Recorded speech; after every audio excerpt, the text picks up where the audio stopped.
ये देखो, ये पूरा धान खेतों से काट के घर में लेके आया है। अब इसको मशीन में लाके इसका धान निकालेंगे।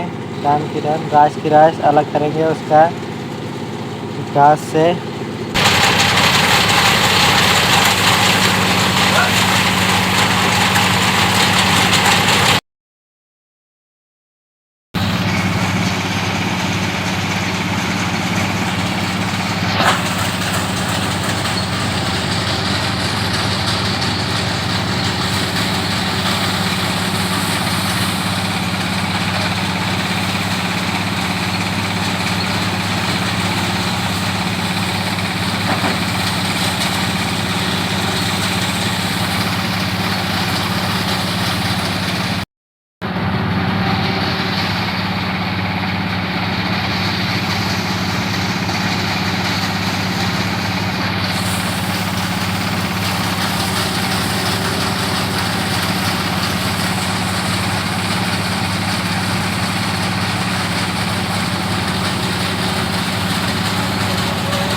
मजा आया और मैं ये जो मजा है हिंदुस्तान के हर व्यक्ति को देना और अगर तुम लोग नए हो तो सब्सक्राइब करो, वो जो लाल वाला बटन है उस पर फूट फेंक के मारो या फिर मोमबत्ती, मुझे नहीं पता, बस क्लिक हो जाना चाहिए।